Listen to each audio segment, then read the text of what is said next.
the best academy. Welcome to Harish academy.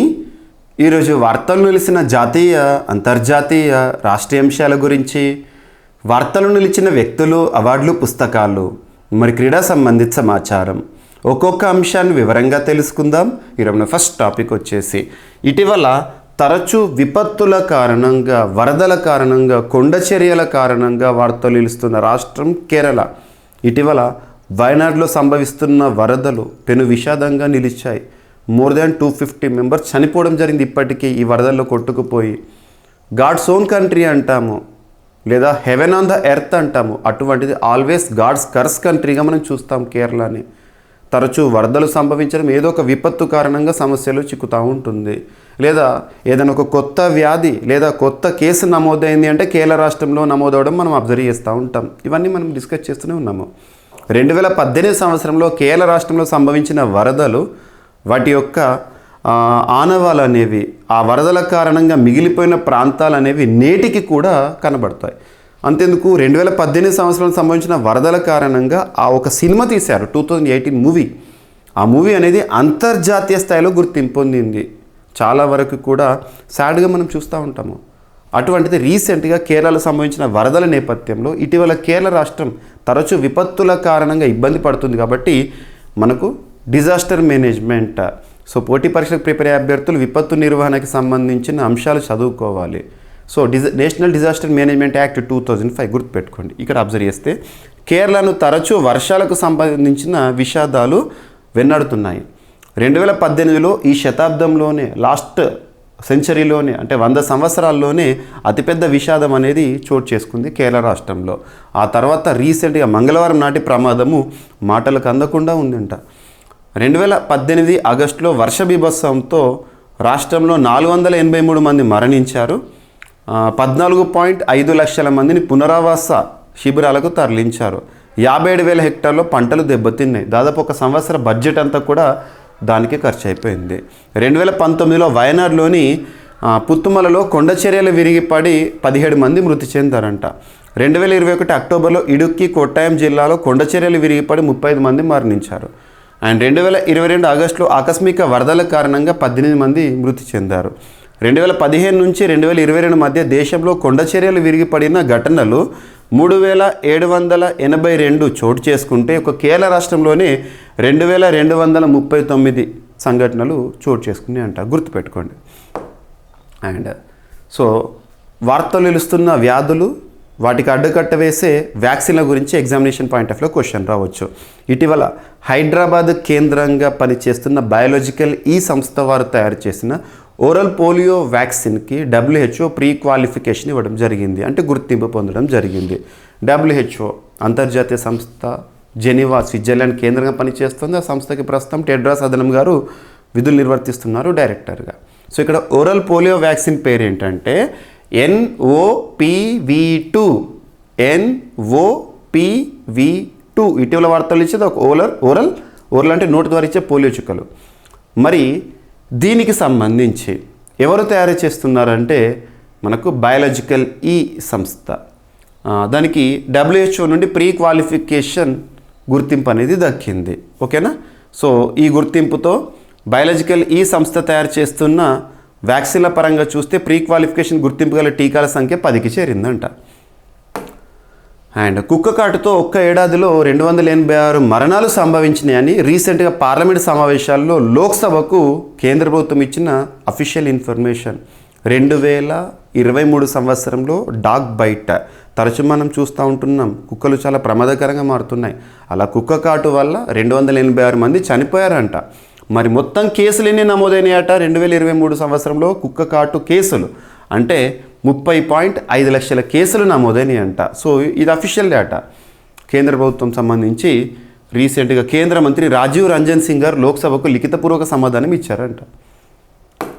And next వచ్చేసి ఇటీవల SEBI, securities exchange board of India, భారతదేశంలో stock market, share మార్కెట్ని నియంత్రించే సంస్థ, రెగ్యులేటరీ బాడీస్ పైన క్వశ్చన్స్ వస్తాయి.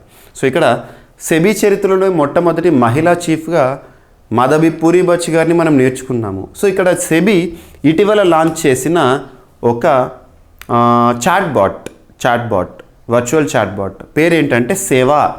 సేవా వర్చువల్ చాట్బాట్ సెబీ అని గుర్తుంచుకోండి. అంటే ఇన్వెస్టర్స్ ఎవరైతే ఉంటారో వారికి సంబంధించిన సందేహాలను మనకు మెసేజ్ రూపంలో మనము వాట్సాప్ చాట్బాట్ ఉంటుంది, సేమ్ అలాగే ఉద్దేశించబడింది.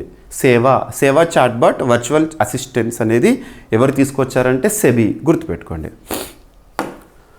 అండ్ రీసెంట్గా ఇండియన్ ఆర్మీ సంబంధించి, భారత సైనికులకి సంబంధించి, ముఖ్యంగా వెటరన్స్కి సంబంధించి ఉద్దేశించిన ఒక పోర్టల్, ఈ సెహాత్ పోర్టల్ని మినిస్ట్రీ ఆఫ్ డిఫెన్స్, రక్షణ వ్యవహారాల శాఖ మంత్రిగా విధులు నిర్వర్తిస్తున్న రాజ్నాథ్ సింగ్ గారు లాంచ్ చేశారు. సో దీని యొక్క ఫుల్ ఫామ్ ఏంటి అంటారు, ex service men contributory health scheme. అందులో భాగంగా ఇక్కడ మనం అబ్జర్వ్ చేస్తే ఎలక్ట్రానిక్ సర్వీసెస్ ఈ హెల్త్ అసిస్టెన్స్ టెలికన్సల్టేషన్, ఈ సెహాత్ ఫుల్ ఫామ్ ఏంటంటే ఎలక్ట్రానిక్ సర్వీసెస్ ఈ హెల్త్ అసిస్టెన్స్ అండ్ టెలికన్సల్టేషన్ అనేది ఈ సెహాత్ యొక్క ఫుల్ ఫామ్. మాడ్యూల్ని రీసెంట్గా జూలై 30వ తేదీన రాజ్నాథ్ సింగ్ గారు లాంచ్ చేయడం జరిగింది. సో ముఖ్యంగా వెటరన్స్ అంటే ఎక్స్ సర్వీస్ మెన్కు సంబంధించి వాళ్ళ కాంట్రిబ్యూటరీ హెల్త్ స్కీమ్ కోసం ఉద్దేశించబడిన ఒక పోర్టల్ అని గుర్తుపెట్టుకోండి. అండ్ ఇటీవల యూపీ అసెంబ్లీ, ఉత్తరప్రదేశ్ రాష్ట్ర అసెంబ్లీ ఆమోదించిన ఒక bill, so anti conversion bill. ఈ బిల్లు పూర్తి పేరు ఏంటంటే UP prohibition of unlawful conversion of religion amendment bill 2024. So ఇక్కడ మతం మార్పిడి నిషేధ చట్టం అనుకోవచ్చు. సో దానికి సంబంధించిన బిల్లు, ఎవరైతే ఫోర్స్ఫుల్గా మతాన్ని మార్చినా, ఇటువంటి చర్యలకు పాల్పడ్డా కూడా వారికి 10 years ఇంప్రిజాన్మెంట్, 50,000 ఫైన్ లేదా లైఫ్ టైం ఇంప్రిజాన్మెంట్ కూడా విధించే ఒక బిల్లుని ఉత్తరప్రదేశ్ రాష్ట్ర అసెంబ్లీ ఆమోదించడం జరిగింది. ఓకేనా. మీరు రాజ్యాంగంలో ఆర్టికల్ 25 భారతదేశంలోని ఏ వ్యక్తి అయినా తనకు నచ్చిన మతాన్ని స్వీకరించవచ్చు, ఏ పౌరుడైనా నచ్చిన మతాన్ని స్వీకరించవచ్చు, నచ్చిన మతాన్ని ప్రచారం చేయవచ్చు, కానీ బలవంతపు మత మార్పిడిలు నిషేధం, గుర్తుపెట్టుకోండి. అండ్ అంగవైకల్య ధృవీకరణకు రంగురంగుల కార్డు. ఇటీవల దివ్యాంగులకు సంబంధించి వివాదాలను చూస్తున్నాం. సో ఇక్కడ అడుకట్ట వేయడానికి కేంద్ర ప్రభుత్వము నూతన నిబంధనలు తీసుకొచ్చింది, రంగురంగుల కార్డులను. సో ఇక్కడ persons with disability, equal opportunities, protection of rights, full participation act 1995 మొదట్లో వచ్చిన చట్టం, తర్వాత దివ్యాంగుల హక్కుల రక్షణ చట్టం 2016. ఓకేనా. Rights of persons with disabilities act 2016. ఈ చట్టాల గురించి గుర్తుపెట్టుకోండి, మీకు సొసైటీ సోషల్ ఇష్యూస్లో కానీ ఇంపార్టెంట్. ఇక్కడ మనకు రంగురంగుల కార్డు ముసాయిదా నిబంధనలు జారీ చేసిన కేంద్ర ప్రభుత్వం, డ్రాఫ్ట్ గైడ్లైన్స్. అంగవైకల్య ధృవీకరణకు కేంద్ర సామాజిక న్యాయ సాధికారత శాఖ.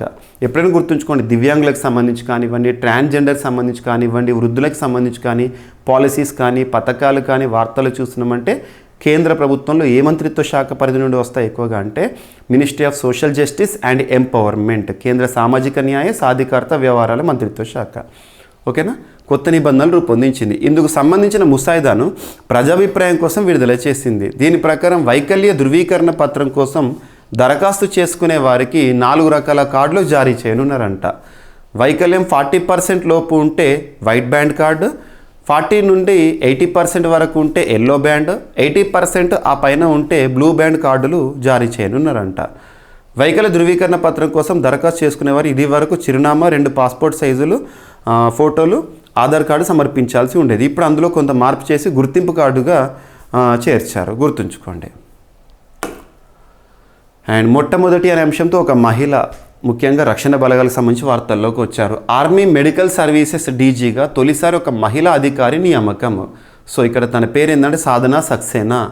ఆర్మీ మెడికల్ సర్వీసెస్ డైరెక్టర్ జనరల్గా తొలిసారి ఒక మహిళా అధికారి నియమితులయ్యారు. లెఫ్టినెంట్ జనరల్ సాధనా సక్సేనా నాయర్కు ఈ అరుదైన అవకాశం దక్కింది. సో ఈరోజు తను బాధ్యతలను స్వీకరించడం జరిగింది. మొట్టమొదటి అనే అంశం సూపర్లేటివ్స్గా మీరు అబ్జర్వ్ చేయొచ్చు. అండ్ నెక్స్ట్ వచ్చేసి Indian badminton star Ashwini Ponnappa ఇటీవల ప్యారిస్ ఒలింపిక్స్లో రీసెంట్గా ముగిసిన వరుస వైఫల్యాల తర్వాత తను క్రీడా జీవితానికి వీడ్కోలు పలుకుతూ వార్తల్లోకి వచ్చారు. ఎగ్జామినేషన్ పాయింట్ ఆఫ్ వ్యూ అడగవచ్చు. అశ్విని పొన్నప్ప ఇటీవల క్రీడకి వీడ్కోలు పలుకుతూ వార్తల్లోకి వచ్చారు. ఏ క్రీడతో సంబంధం కలిగి ఉన్న క్రీడాకారిణి అంటే బ్యాడ్మింటన్, గుర్తుపెట్టుకోండి. గతంలో చాలా విజయాలు నమోదు చేసిన క్రీడాకారిణి. అండ్ నెక్స్ట్ ఇటీవల 54th ఇంటర్నేషనల్ ఫిజిక్స్ ఒలింపియాడ్ ఇరాన్లో జరిగింది అది. And 56th chemistry olympiad Saudi అరేబియాలో జరిగింది. ఇందులో భారతీయులు సాధించిన ఘనత. సో ఇక్కడ 54th ఇంటర్నేషనల్ ఫిజిక్స్ ఒలింపియాడ్లోనేమో 2 స్వర్ణ పథకాలు, 3 సిల్వర్ రజత పథకాలను గెలుపొందింది ఇండియన్ టీమ్. అదే 56th international chemistry olympiad Saudi అరేబియాలో జరిగింది. అందులో 1 gold medal, 2 silver medals, 2 bronze మెడల్స్ని భారత జట్టు సాధించడం జరిగింది. గుర్తుపెట్టుకోండి. ఓకేనా. ఏదైనా ఒక ఈవెంట్ ఉంటే అది ఎక్కడ జరిగింది, ఎన్నవ ఈవెంట్, ఇటువంటివి బేసిక్గా అడిగే అవకాశాలు ఉంటాయి. సో ఇవి ఫ్రెండ్స్ ఈరోజు వార్తలు ఇచ్చిన అంశాలు. ఒకసారి ర్యాపిడ్గా చూస్తే వర్ష బాధిత రాష్ట్రంగా కేరళని మనం చూస్తున్నాము. అండ్ బయాలజికల్ ఈ పోలియో టీకాకి WHO గుర్తింపు ప్రీ క్వాలిఫికేషన్ ఇవ్వడం జరిగింది. కుక్క కాటుతో 2023 సంవత్సరం ఒక్క సంవత్సరంలోనే 286 మరణాలు సంభవించినాయంట. అండ్ సేవా అనే ఒక వర్చువల్ చాట్బాట్ని లాంచ్ చేసిన SEBI. Next Indian army veterans లేదా ఎక్స్ సర్వీసెస్ మెన్ కోసం ఉద్దేశించబడిన ఈ సెహాత్. అండ్ యూపీ అసెంబ్లీ ఆమోదించిన యాంటీ కన్వర్షన్ బిల్. అండ్ దివ్యాంగుల కోసం రంగురంగుల కార్డులను జారీ చేసే ఒక కొత్త పాలసీ. అండ్ సాధన సక్సేనా గారు ఆర్మీ మెడికల్ సర్వీసెస్ డీజీగా తొలిసారి ఒక మహిళగా నియమితులవుతూ వార్తల్లోకి వచ్చారు. అండ్ క్రీడా జీవితానికి వీడుకోలు పలుకుతూ వార్తల్లోకి వచ్చిన ప్రముఖ బ్యాడ్మింటన్ క్రీడాకారిణి అశ్విని పొన్నప్ప. అండ్ ఇటీవల India wins big 8 international physics and chemistry olympiads అనే టాపిక్. సో ఇవి ఫ్రెండ్స్ ఈరోజు వార్తలు నిలిచిన అంశాలు.